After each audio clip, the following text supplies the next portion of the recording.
Paul Zeitz, welcome to Partnering Leadership. I'm thrilled to have you in this conversation with me. Thank you so much, Mahan. I'm glad to be here. I'm really excited. Your life journey is inspiring. I can't wait to get some of the optimism rubbed off on me. Not only waging justice, waging optimism. And I know optimism plays a big role in your life, but would love to know about your own journey. First, starting out with your upbringing, Paul. I ask all of my guests about their upbringing because I believe upbringing has an impact on us. And I know yours has had a significant impact on your life purpose. What was your upbringing like, and how has that impacted you? That's a complicated question. Thanks for asking. I was raised in a traditional conservative Jewish family. Education was a top priority, and family time, family culture was always very important. Neither of my parents went to college. My father owned a steak sandwich and hoagie shop in Philadelphia. So I worked throughout my early childhood to my teens at the hoagie shop on the weekends and supported the family business. I was the first one that went away to go to college. My sister went to college, but she lived at home. And, my family upbringing was tumultuous, I would say. There was a lot of positive things. I had a lot of love. We traveled to Canada. We traveled to Israel. We were adventurous in some ways. And also it turned out that there was a lot of dysfunction and a lot of trauma that also was happening at that same time. So, I know you are a big advocate for survivors of childhood violence. What was it in your upbringing that caused you to see this as something that you have championed for most of your life? Well, yeah, fast forward into my late 40s. I was going through a stage of my life where I was confronting some of my unhealthy patterns, my anger and my addictions to food and overeating and work addictions. And I had gotten out of whack a little bit. And I ended up going into a healing process at George Washington through their weight management center. And I was taking a class on emotional eating, and because I knew that I was eating to calm my emotions.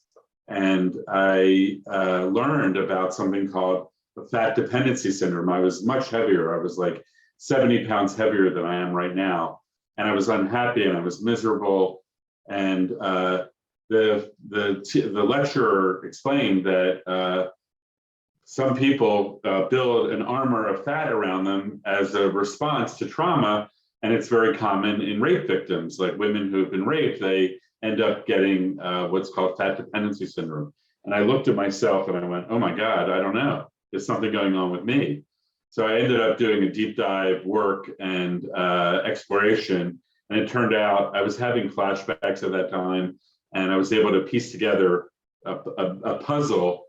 Long story short, it turned out that I am a survivor of sexual violence at the hands of my father. I didn't have conscious memories of that for my whole adult life. I knew there was something messed up with me inside. I had a lot of self-hatred. I had a lot of anger. I had a lot of things that were problematic to me that I was aware of. Anyway, so then at that time in my late 40s, about 13 years ago, I made a commitment to do whatever I could to protect other children, your children, our grandchildren, everyone's children and grandchildren, because this is a scourge. It's affecting 1 out of 5 girls, 1 out of 6 boys, at least. Those are the statistics that are currently available. I think the rates are actually much higher, and it's a universal challenge around the world. So that is one of the things that I spend a lot of time on right now, is ending childhood sexual violence, based on my own experience. Now, as a child, I didn't know about it. As a young adult, I didn't know about it. I didn't know that all that was I didn't remember that all that was happening.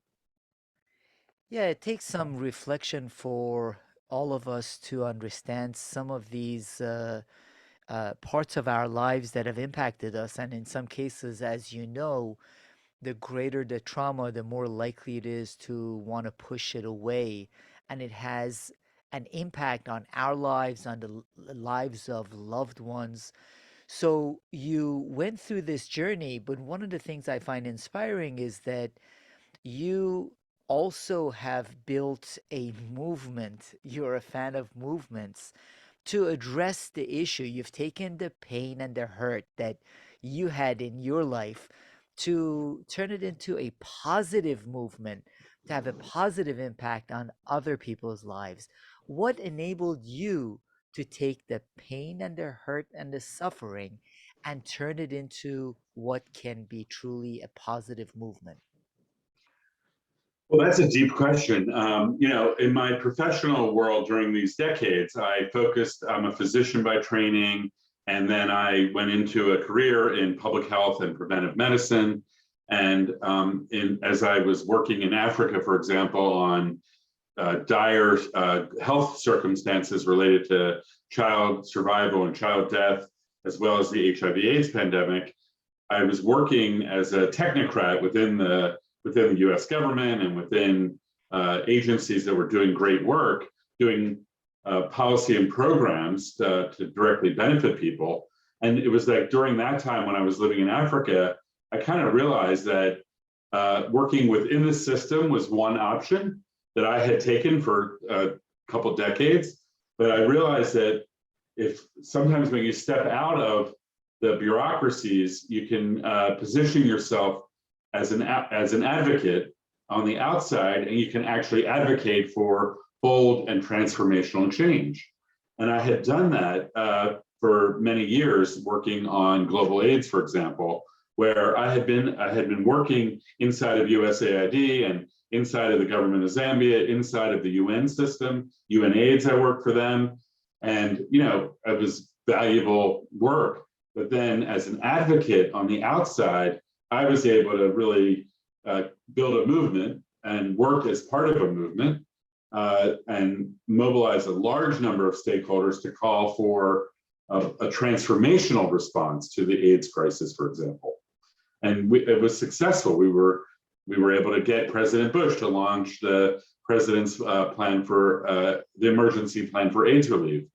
And we also were able to convince the international community to launch a global fund to fight AIDS, TB, and malaria. So billions of dollars started being spent, and literally over 45 million lives have been saved over the last couple of decades in that effort that I was a part of doing advocacy on. And so as I have gone forward on my journey, taking the lessons learned from the AIDS movement and the advocacy work that happened in that zone and applying that to this issue, this challenge, the challenge of ending childhood sexual violence, that is some of the work that I'm doing now. And we have been able to launch something called the BRAVE movement. And we are brave. We are adult survivors of childhood sexual violence that are stepping up and speaking up and acting out, and letting everyone know that we actually have the solutions. We can do prevention. We can do healing. We can implement justice programs to hold perpetrators and institutions accountable. And we can solve this problem. And that is what the BRAVE movement is advancing, both here in the United States and around the world. And you have launched the series of these movements, but before touching on some of the work you did also in tackling global HIV/AIDS, I'm curious because there are so many big problems in the world, Paul, and many of us look at the issues, whether it is human rights issues, the environmental issues, the poverty issues, and they seem so big that most of us don't take any action on it. You have chosen to act on these various initiatives, various things that you are so passionate about. Why? I think it's more how, right? And I think this is personal kind of journey that I'm on, right? And I'm on a spiritual journey. Like, it's like I'm always exploring, like, what is my soul's purpose? And as part of that inquiry, I like to ask the question of, how can I serve today? Like, what can I do today to serve others? And sometimes it can say I have to take care of myself, or I have to do something with my wife or my kids, and it could be very domestically oriented, or it could be something local with my local community.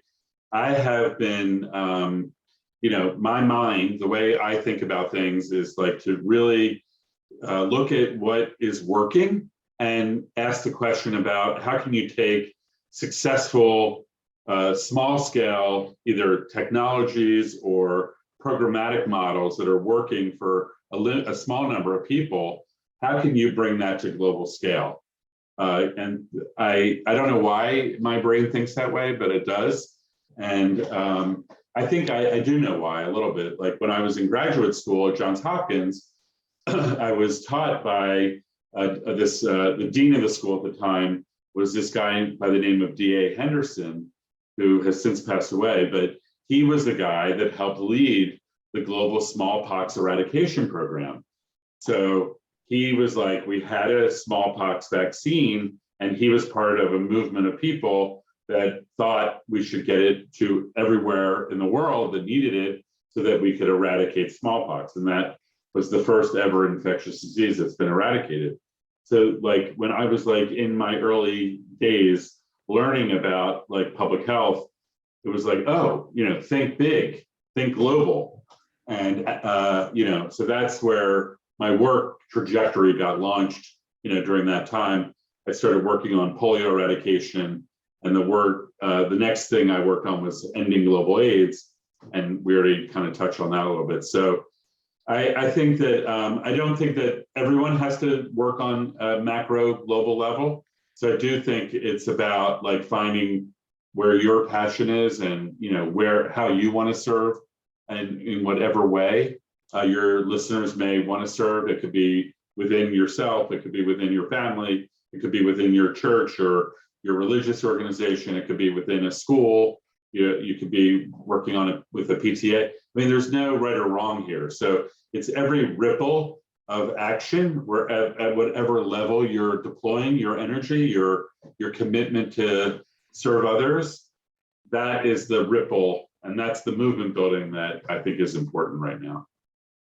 I love that perspective, Paul, in that even for habit building, BJ Fogg talks about this. When we talk about things and we have these huge aspirations, we end up never actually taking a step toward it. So, whether it is in getting fit or having an impact on the world around us, when we think about these big things, or in some instances, people like you who have made a significant difference, we say, well, that's too much. I can't really do that. As opposed to, what can I start with myself? What can I start with my small bubble or community? Yeah. And not comparing ourselves to people that have made global transformations possible. Yeah, exactly right. I mean, I think that the barriers that stop me, or that I have figured out for myself, are the things that I try to overcome. So I think that those barriers can apply to everyone at any level of endeavor.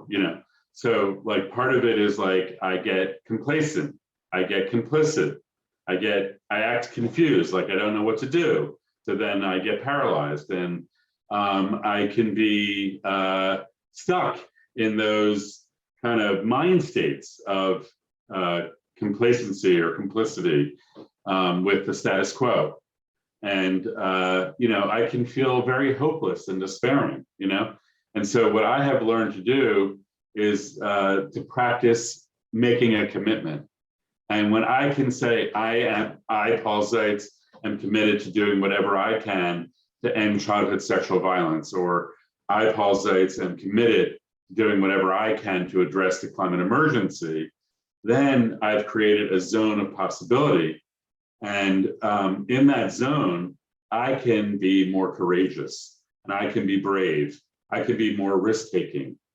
I can say, because I'm committed to it. It's like when you make a commitment, you're like throwing yourself off the edge of a cliff, and you're flying into, I don't know what that commitment means, and I don't know exactly what I'm going to do or how that's going to unfold. I don't know how that's going to operate, but I have found it to be like a way of generating myself. Like I have to generate myself every day, because I'm like everyone else. Like I read the newspaper, I see what's going on in the world, and it is depressing and scary. And I default into hopelessness and despair. And I have laid in my bed and pulled the covers up and just gone like, I can't take it anymore, and then I'm like, okay, that's one way of living. And so then the other way of going is like, the only thing I can control is myself. So I can create practices to like generate myself to be a certain way. And I want to be committed and courageous. And then from that place, I can be waging justice. I can be speaking truth to power. I can be bold, and I could be looking at the whole. Like I can say, like I can serve justice for all. And my family, we have a mantra that we learned from a guru, Sri Swami Satchidananda, who is a guru who said, "Love all and serve all."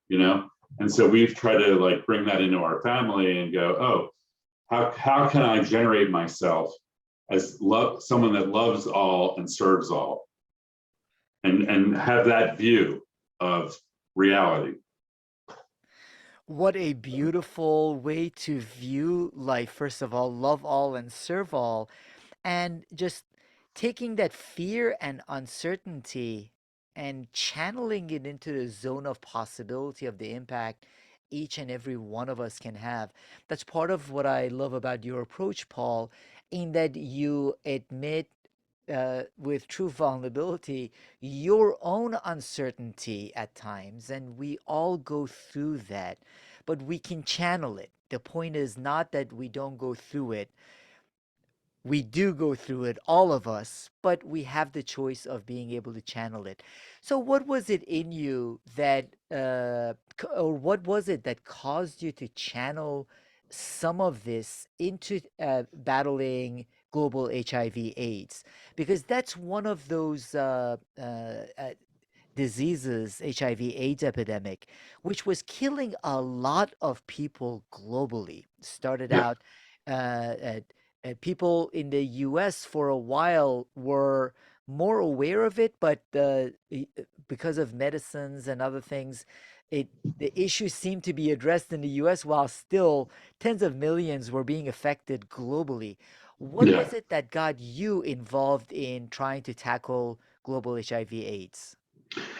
Yeah, thank you for that question.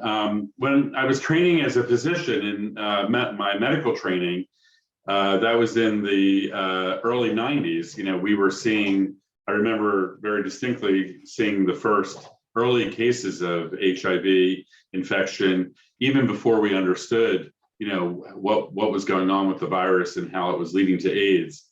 And it was like scary because it was like young people that were being affected. And then as I went through my training and I decided to focus on public health and preventive medicine, as I said, I started working on vaccine preventable diseases, like because I had gotten immersed in that priority during my graduate school and my residency at Johns Hopkins. And I started working on health issues and child survival issues, and prevention of diarrhea, prevention of pneumonia for children, the leading killers of children under 5, vaccine preventable diseases. I spent years and years working on how do we bring cost-effective, scalable solutions to scale around the world. And so sub-Saharan Africa is like one of the places where it's what they, at that point, they were the furthest behind. And so I became really curious about like, well, what's stopping us from saving lives for children under 5 in Africa. And I started traveling and working in Africa. And then I ended up moving to Zambia in the late 90s. And I was there working on child health and child survival. And then, then my team and I, we did the first projections of what was going to happen with HIV/AIDS in Zambia. And we found that 1 out of 5 young people were infected in Zambia, which was a huge proportion of the population. And then if you look forward on that, like thousands and hundreds of thousands of people were going to die, and that was going to affect the fabric of the country. We were starting to experience that directly.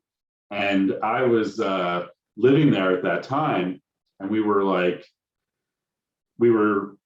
directly affected. I mean, we didn't have HIV infection, but people who we knew, like people in my work colleagues, would get sick, and then a minute later they would be dead. Young people. We had my secretary when I was living in Zambia.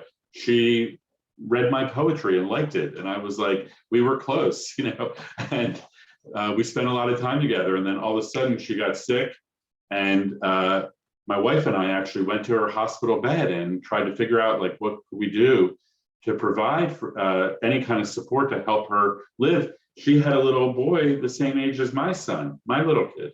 So it turned out that we were able to help her get some antifungal medications, but the life-saving AIDS medicines that were available in the United States, Europe, and Japan at that time were not affordable. We couldn't afford it. And so that was when I had like a wake-up call, like, oh, we have these solutions, these drugs that are saving lives all over the north, the global north, and why aren't we making them available here? And it was that inequity, and it was that kind of dissonance between what it was possible and what was actually happening. And then I sparked into an advocate. I was like, it became unacceptable for me to stay in the system of the bureaucracy or the technocratic solution to dialogues that I was part of. And it was like, it was going nowhere fast.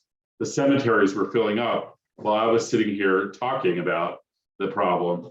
And so I leaped out of the institutional role that I kind of was programmed to go forward in and became an advocate, left Africa, came back to Washington, and was able to like kind of connect with other advocates and learn advocacy, and then realize that, oh, if we raise enough political pressure and we bring the voices of those who are affected from Africa into Washington, then we can actually get resources and expertise and American leadership to help solve this, what seemed at that time to be an intractable challenge. And you were able to get incredible support and funding from President George W. Bush, something that most people would not have thought possible. Exactly, yeah.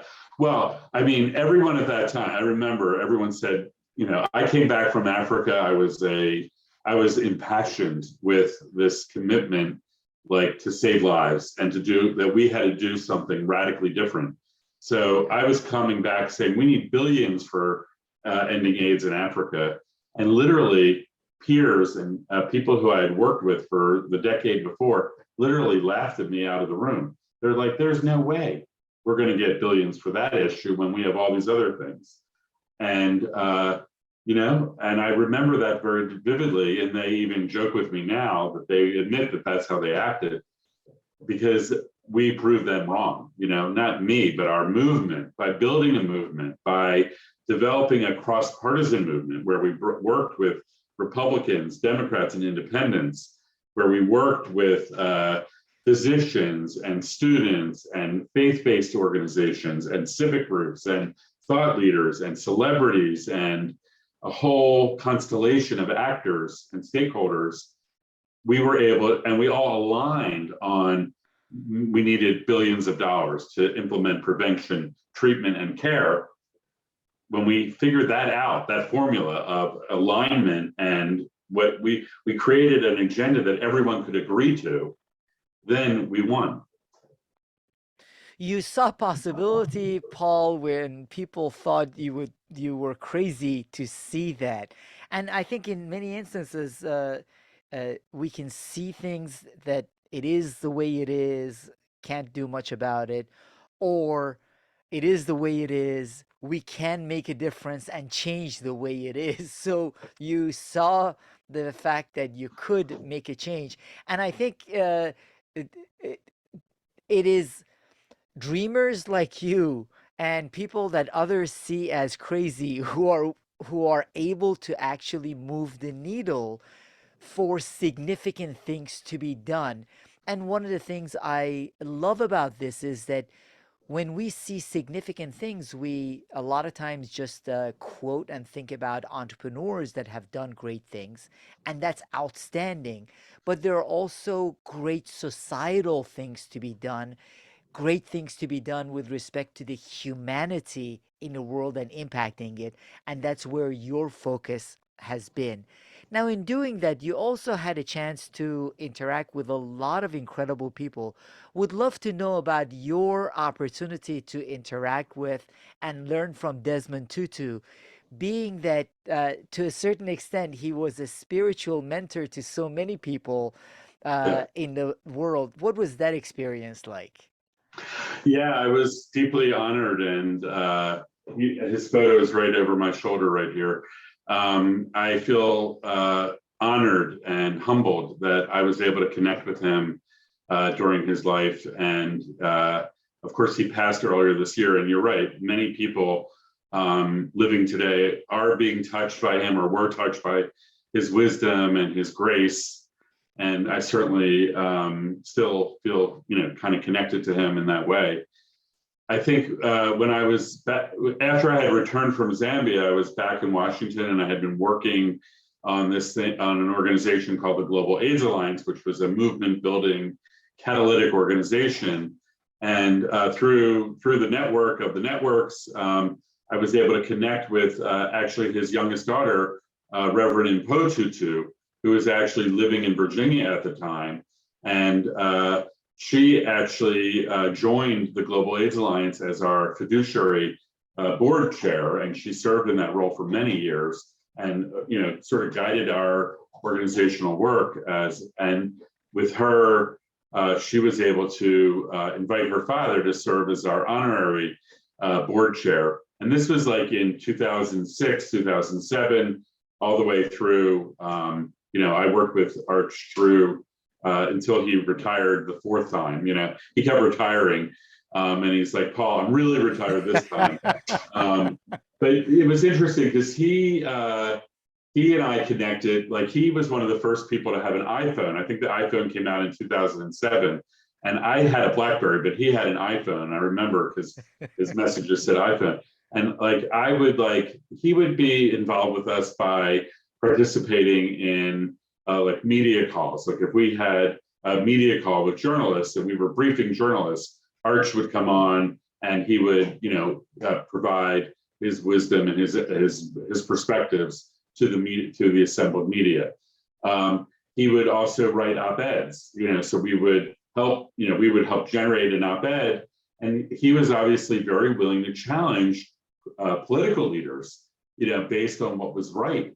And he did that. He wrote op-eds, holding President Bush accountable. But even more interesting, when President Obama came in, he would provide tough now critique of President Obama and publish it in the USA Today or Washington Post, and in his role as honorary chair of the Global AIDS Alliance. And so, I remember one example where he did this in USA Today, and he critiqued the president, and the president, we heard through, the grapevine, that it upset President Obama at the time. He felt upset about the fact that he was being critiqued by someone who he thought was a mentor of his. But Arch was the kind of guy that would speak the truth. Even though he loved Obama and respected him, he also was willing to hold him accountable, and I think that was really special. He would respond to my text messages faster than my wife. I always like make that. I make it's like he was on his iPhone. He like was on it, and he was a deep inspiration to so many of us, and he really walked the talk, and he lived his vision in a really profound way. Yeah, and when you do that, you hold everyone around you accountable, most especially the people you love the most and you expect the most from. So that's a great lesson for all of us to learn. Now, you have been really into starting movements to transform, and one of the movements that you are co-convening is the Truth, Racial Healing, and Transformation movement. What is that about, Paul?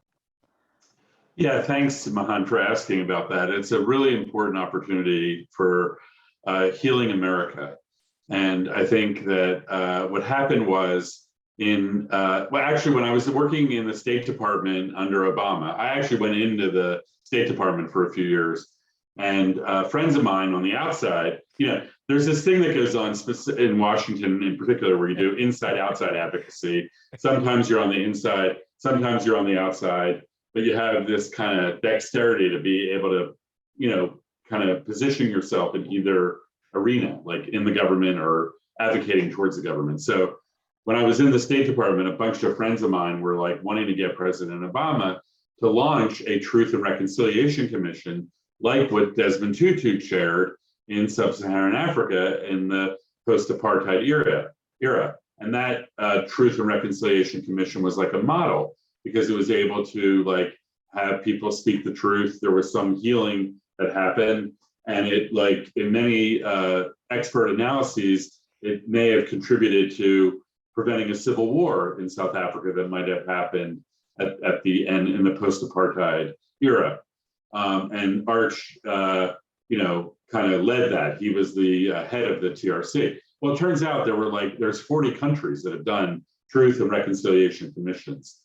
And so folks in the US felt like we've never really done that for our racial hierarchy and the racial healing that needs to happen here. So after George Floyd was murdered on May 27th, 2020, Representative Barbara Lee introduced a bill in Congress calling for a truth commission, basically. And I had worked with her office on the AIDS crisis. And so I was in contact with them, and they were like, we need a movement, we need a coalition to get behind this legislation that we introduced. And Representative Lee wants to see a truth and healing commission, and she's looking at it in a way, several things. One is it's to hold the federal government accountable for its role in perpetrating systemic racism. That's number one. And racism is basically the idea that there's a hierarchy of human value based on skin color.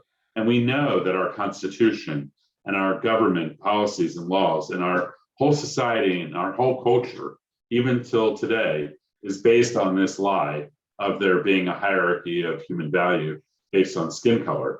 So this commission that she's proposing, we started building a movement on that. Of course, the George Floyd murder and all that's happened since then, we think that it is creating the enabling environment for something like this to happen.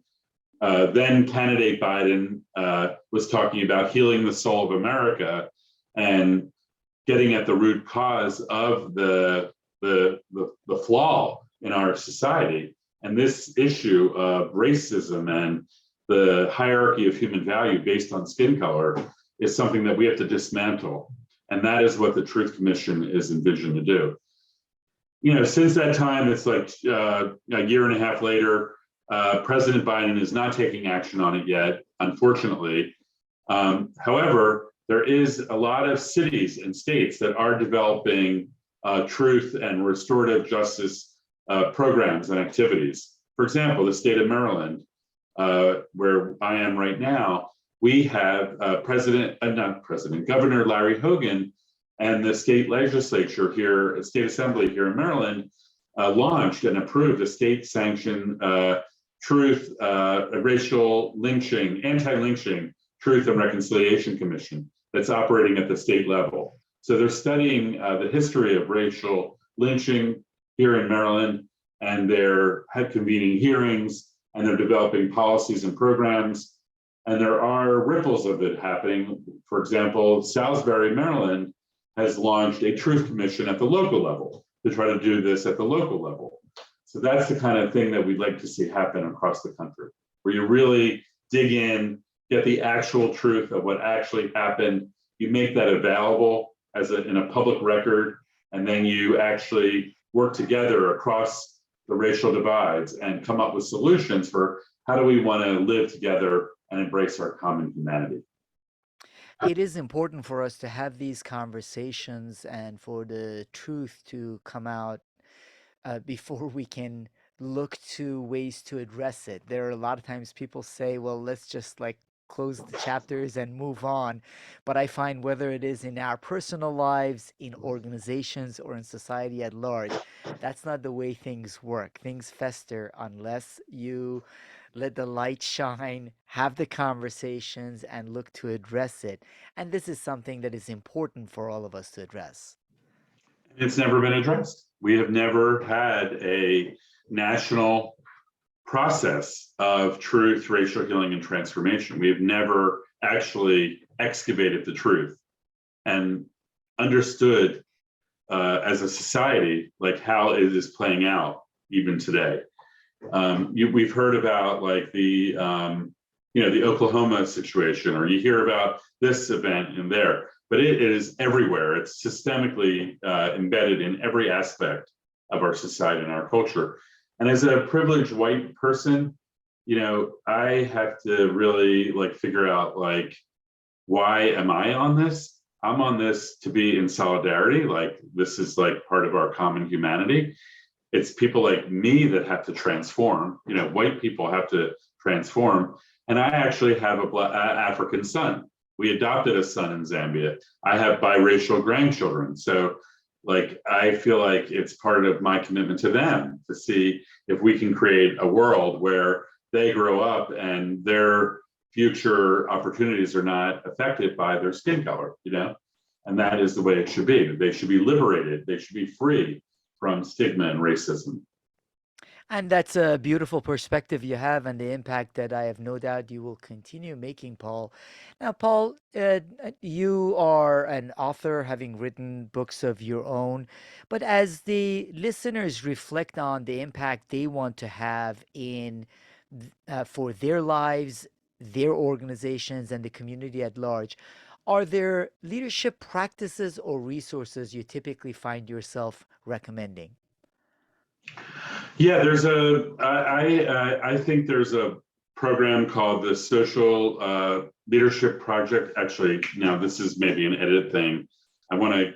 It's called the Social Transformation Project, actually. So let me pause and like restart. Restate it. Yep, absolutely. Yeah. So one resource I would recommend is something called the Social Transformation Project. It is headed up by this guy named Robert Gass, and he has a repository of tools and supportive efforts that are available. Another leader that I have worked with is Leslie Crutchfield, who's at Georgetown University, and she has written a book about studying social movements and best practices and what works and what doesn't work. So again, I'm an advocate for building movements because I feel like but it's not me alone, it's me working with a whole group of stakeholders, and that's how you can bring forward the bold and transformational change. So those are two resources that come to mind.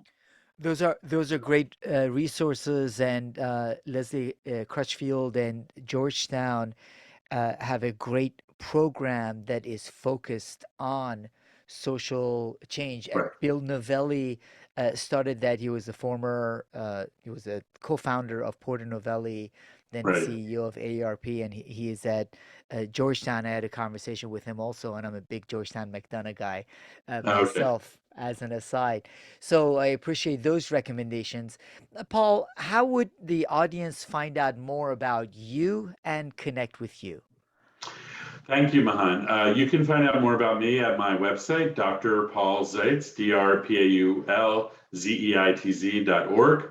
And also, I'm working on the Brave movement, so you can go to bravemovement.org and learn more about that movement as well. And Paul, I want to end with the fact that I found out you have something called SIPO. You've been diagnosed with Oh, yes. SIPO. Yeah. What is that all about? Yeah, so thank you. I probably should have started with this earlier, but when I was, after I wrote my memoir, Waging Justice, I was like doing a book tour, and I was like, people were asking me questions like, how did you respond to these circumstances in the way that you did? And as a physician, I have an opportunity and maybe a responsibility to share what I have identified for myself as a syndrome. And what I figured out for myself is that I'm affected by something called SIPO, self-imposed persistent optimism. SIPO, SIPO, self-imposed persistent optimism. And that is what we talked about earlier when we were discussing generating myself every day. I read the news, I get depressed, but then I take a stand, I'm committed, then I become courageous, and then I can be waging justice. So SIPO is highly contagious. Courage and bravery is contagious. And so I want to forewarn you and your listeners that there's no vaccine, there's no known cure. Once you are exposed to SIPO, you might be affected by it for the rest of your lives. So SIPO is something to be, forewarned about. And the great news part of it, Paul, is SIPO transmits over Zoom also. So now I have SIPO, and I appreciate Exactly. that. And one of the great points is I do have conversations with leadership book authors and authors that talk about some great entrepreneurs and organizations that have been very successful. And I admire and respect the optimism that some of the entrepreneurs that who are able to transform an industry or the community thinks they are able to do. The part of your story that I love is the fact that that is not exclusive just to those entrepreneurs. Right. We need that SIPO, and with that SIPO, we are all able to make a difference and change. You say, I'm an unapologetic optimist. I have spent my life tackling some of the greatest challenges facing humanity and overcoming seemingly insurmountable odds. Well, Paul Zeitz, thank you for infesting and infecting all of us with SIPO so we can also work together to overcome insurmountable odds and make a positive difference on our communities and the world at large. Thank you so much, Paul Zeitz. Thank you so much, Mahan. Great to be with you.